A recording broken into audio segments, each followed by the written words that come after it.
पाकिस्तान की एक नापाक हरकत सामने आई है। खुफिया एजेंसी आईएसआई एक बार फिर से भारत के खिलाफ गहरी साजिश रचते हुए पकड़ी गई है। एनडीटीवी को मिले दस्तावेजों और दिल्ली पुलिस के स्पेशल सेल की जांच की रिपोर्ट में यह खुलासा हुआ है कि आईएसआई अब नेपाल के नागरिकों को जासूसी के लिए इस्तेमाल कर रही है। जी हाँ, अब नेपाल के नागरिकों को जासूसी के लिए इस्तेमाल करती है और नेपाल से भारत आना जाना फ्री रूट है। इस बात का फायदा पाकिस्तानी खुफिया एजेंसी आईएसआई उठा रही है।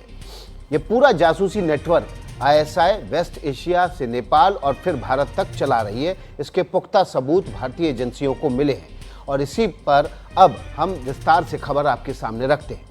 एनडीटीवी को जो दस्तावेज मिले हैं और दिल्ली पुलिस की स्पेशल सेल की जो जांच रिपोर्ट है उसमें खुलासा हुआ है कि आईएसआई अब नेपाल के नागरिकों को जासूसी के लिए इस्तेमाल कर रही है। ये पूरा जासूसी नेटवर्क वेस्ट एशिया से नेपाल और फिर भारत तक चलाया जा रहा है। इसके लिए वो तमाम ऐसे लोगों को इस्तेमाल कर रही है जो भारत में आने जाने में फ्रेंडली हैं और भारत पहले से आते जाते रहे। अब हम ये समझते हैं कि आईएसआई के इस खतरनाक मंसूबे का खुलासा हुआ कैसे। दरअसल इसी साल फरवरी महीने में 2025 में केंद्रीय सुरक्षा एजेंसियों को एक टिप मिली।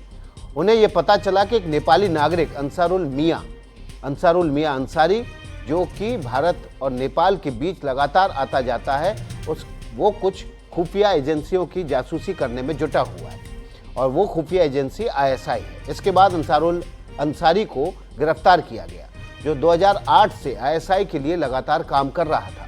पूछताछ में यह खुलासा हुआ और उसने बताया कि वो 2008 से पाकिस्तानी हैंडलर के संपर्क में।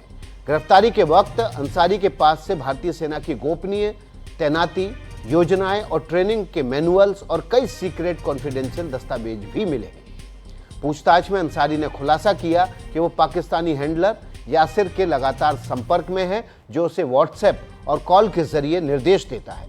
गिरफ्तारी से पहले अंसारी ने एक सीडी जिसमें संवेदनशील जानकारी थी टुकड़े टुकड़े करके टॉयलेट में फ्लश कर दी ताकि सबूत ना मिल सके।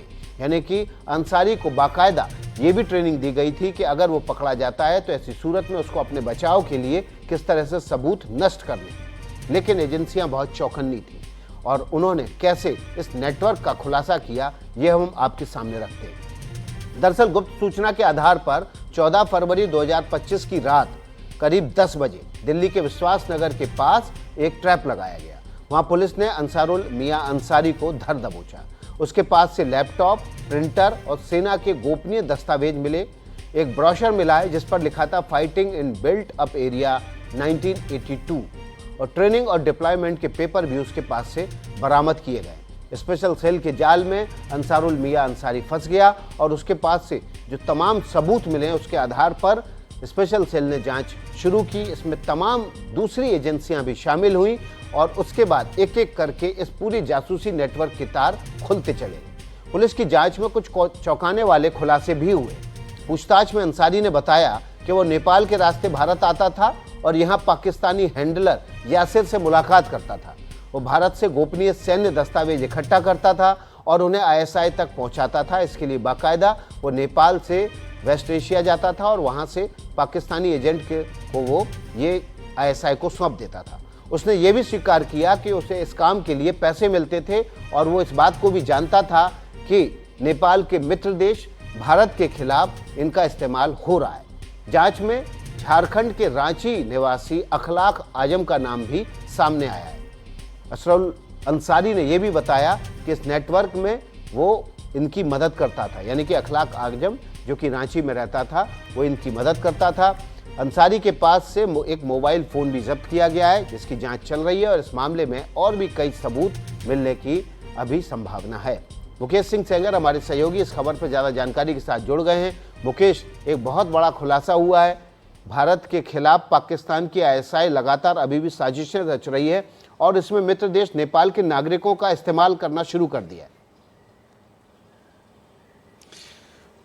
देखिए, बिल्कुल जो अंसारुल मियां अंसारी है वो कई साल पहले कतर में टैक्सी ड्राइवर था और 2008 से पहले ही जो आईएसआई है उसने उसको ट्रैप कर लिया था और जासूसी के लिए तैयार कर लिया था और उसने कतर में टैक्सी ड्राइवर की नौकरी छोड़ी और नेपाल होते हुए भारत पहुंच गया और 2008 से लगातार जो है वो पाकिस्तानी खुफिया एजेंसी आईएसआई के लिए काम कर रहा था। उससे पूछताछ में जो खुलासे हुए वो काफ़ी चौंकाने वाले हैं।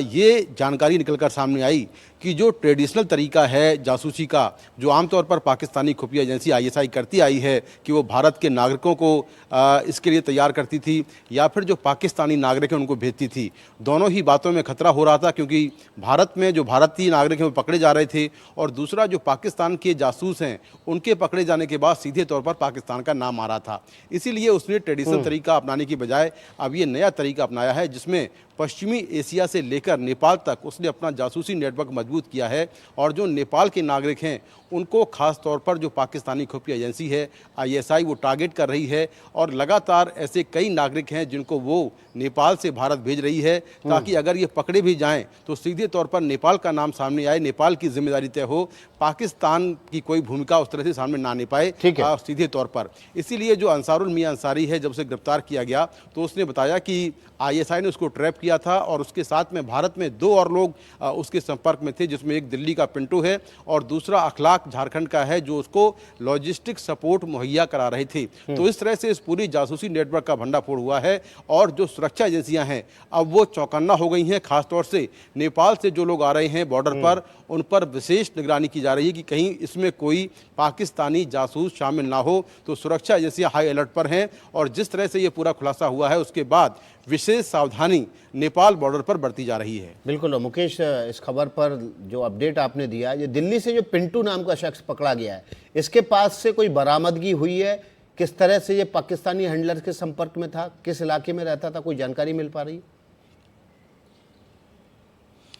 देखिए, बिल्कुल जो पिंटू नाम का शख्स पकड़ा गया है उसके पास से भी कुछ खुफिया दस्तावेज मिले हैं जो कि सैन्य ठिकाने के दस्तावेज हैं और ये पिंटू वो शख्स है जो कि अखलाक की लगातार मदद कर रहा था, अखलाक को डॉक्यूमेंट्स लाकर देता था और इसकी भूमिका भी एक जासूस की तरह है। तो इसको भी पुलिस ने गिरफ्तार कर लिया है और पिंटू के साथ जो अखलाक है वो भी लगातार लॉजिस्टिक सपोर्ट जो है वो अंसारुल मियां अंसारी को दे रहा था और जो यासिर है जो कि पाकिस्तानी हैंडलर है वो लगातार इन तीनों के संपर्क में था, ये भी जानकारी मिली है। और 2008 से ही जो अंसारुल मियां अंसारी है वो लगातार पाकिस्तानी खुफिया एजेंसी के साथ मिलकर भारत में जासूसी का बड़ा नेटवर्क चला रहा था। इसके अलावा कुछ और नेपाली नागरिक हैं जो कि भारतीय सुरक्षा एजेंसियों के निशाने पर हैं। जी चलिए, बहुत बहुत शुक्रिया मुकेश सेंगर आपका। मुकेश सेंगर के जरिए इस खबर से जुड़ा हुआ जो भी अपडेट होगा सबसे पहले आप एनडीटीवी पर हासिल करेंगे।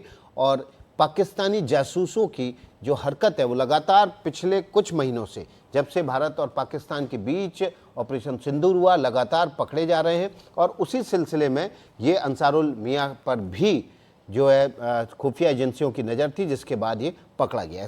इस खबर से जुड़े हुए अपडेट एनडीटीवी पर आपको देते रहेंगे।